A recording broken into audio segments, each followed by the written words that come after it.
Human free will is such an utter deception and a complete lie given to us by Satan.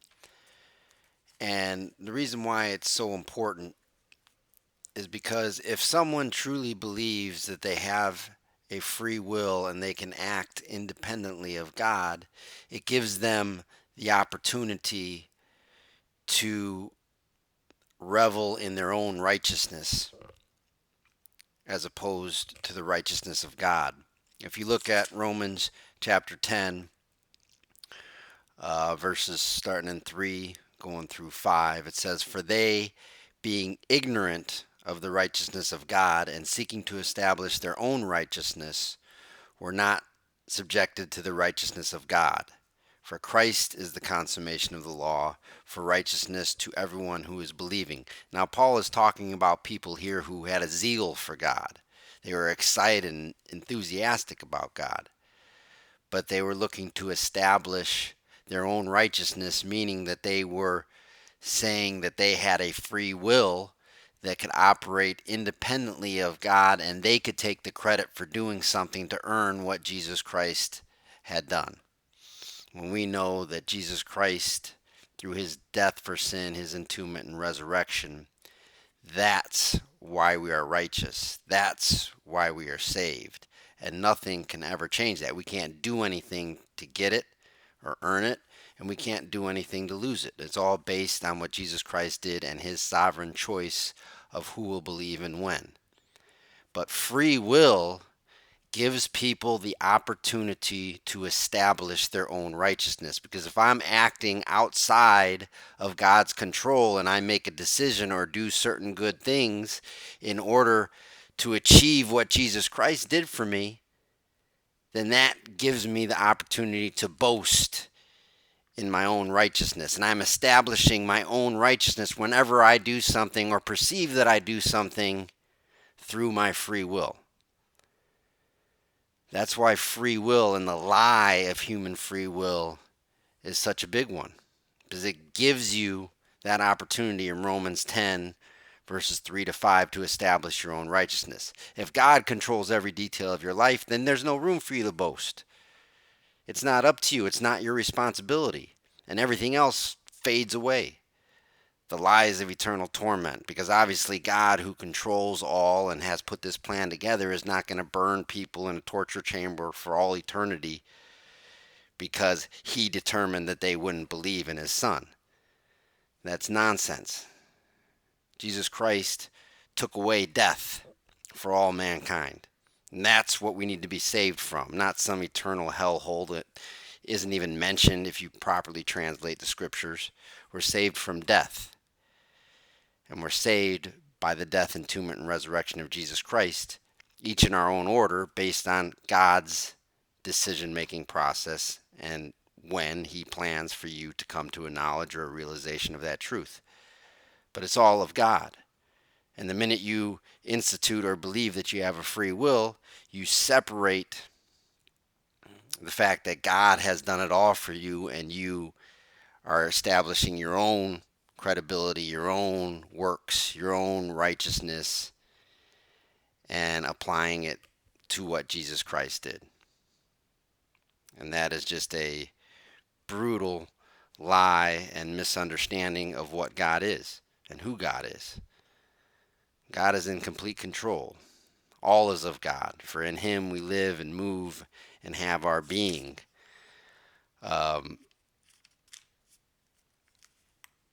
So any deviation or belief that you can act outside of God is just a gross lie. If we look back in chapter 9 here, it says, this is in Romans again, the Apostle Paul going back to talking about Jacob and Esau. And I'm just going to read here in starting verse 11. It says, "For not as yet being born nor putting into practice anything good or bad, that the purpose of God may be remaining as a choice, not out of acts, but of him, capital H, who is calling. It was declared to her that the greater shall be slaving for the inferior, according as it is written, Jacob I have loved, or Jacob I love, yet Esau I hate. Now, God is saying that he hated Esau relative to Jacob, meaning that he had chosen Jacob over Esau to become the patriarch that was the head of the family, one of the heads of the family of Israel. But this verse here says that before Jacob and Esau did anything good or bad, before they made any decisions, God had planned out their life. So their life was written in his book before they were even born. Everything that they would do was planned out. It says it right here. The purpose of God may be remaining as a choice, not out of acts, not out of Jacob and Esau's acts or anything they have done, but of him who is calling. So God is saying here that it's not up to what Jacob and Esau did. It's him, God, who made the call, who is calling Esau to be what he is or was, and calling Jacob to be what he was going to be. It's God who's calling. It's not based on their acts. And then after God calls, yes, as they live their life, many acts lead into the calling that God had called them to be. And that's the same with us. See, Jacob and Esau, Jacob stole the birthright, stole the blessing from Esau, and that is what led him to become the child of the promise. And, he gave birth to the 12 sons that became the 12 tribes of Israel. But everything that happened, Esau was a hunter. Jacob was not, but he came back from hunting one day and was starving, and so Jacob made him some food, and because he did that, Jacob traded his birthright and got the birthright from Esau, because Esau was the oldest child. Later, Jacob dressed up as Esau and stole a blessing from his father Isaac as he was on his deathbed. But the fact that Esau is a hunter and Jacob was not, the fact that Jacob had a better relationship with his mom and his mom favored him over Esau, all these things played into Jacob eventually getting the blessing and the birthright. But it all started with God making that decision before either one of them was born, before either one of them did anything good or bad or performed any act. God had made that decision. So every little detail and everything that happened in their life and the choices and the acts that they made were all a consequence, were all an effect of the cause of God's calling. So they didn't go off and do random acts and then God adjusted and intervened. God called them. This is what the scripture is saying. He called them to be exactly what they were, and so their acts and decisions followed suit based on God's plan. So Jacob and Esau became what God had planned them to become. And that's the same in our life. Every action that we make, even though we're going through real time and making choices, God has determined everything that we were going to do before the foundation of the world. Before we did anything good or bad, before we made any choices, before we were even born. Everything was laid out for us. So if God chose us to be something, He calls us to do this or that, then the decisions we make, the circumstances combined with our inmost being will eventually get us to make those decisions to fit and fill God's calling. There's nothing free about that. When you claim you have a free will, you take God off His throne and you think you can act independently of His sovereign plan, and that's a great and gross misunderstanding of the power and sovereignty of God. And then later in these scriptures it says, this is Romans 9:15, I shall be merciful to whomever I may be merciful, and I shall be pitying whoever I may be pitying. Consequently then, and this is just reinforcing what we're talking about here, it is not of him who is willing, nor of him who is racing. So everyone wants to do the right thing and earn salvation and impress God with their righteousness. But here, Paul is saying it is not of him who is willing. So if you want to do good for God, it's not of him who is willing, nor of him who is racing, who is going hard and striving to achieve God.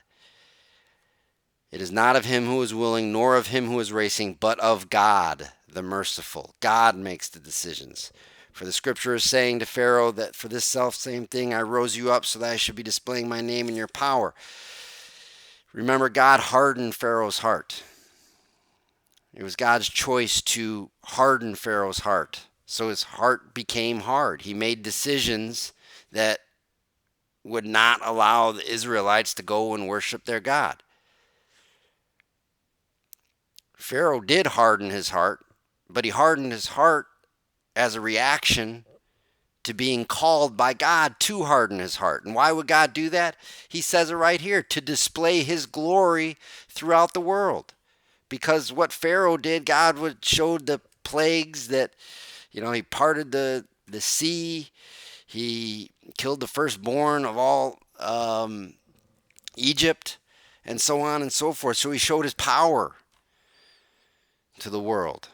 So even the bad things, in the next video I'm going to talk about evil and how God created evil, and not even evil goes outside of the scope of God's control because he created it for a purpose. Evil doesn't come from a free will either. Nothing comes from a free will. It all comes according to God's plan here. And then later I want to finish this video. I don't want to go too long, but Paul compares us to clay later in chapter 9. Now think of clay. Does clay make decisions on any detail of its creation? No, if you make clay, you pay attention to every single detail, and that clay in your hands, God is the potter, we are the clay. This is talked about in Jeremiah as well. Paul is going back to it here. And people want to complain all the time, oh, we don't have a free will. What are we, robots? God just forces us to do things? No, we're not robots, we're clay. And if you believe Scripture, I don't understand that argument at all, because it says it right here in Romans chapter 9. You are clay in the hands of God. So what free will does clay have? Clay has no free will. It's God that shapes every little detail, and then we come into that experience and live that detail in real time because God called it into motion. There's no such thing as free will. If you believe in free will, you deny God's sovereignty.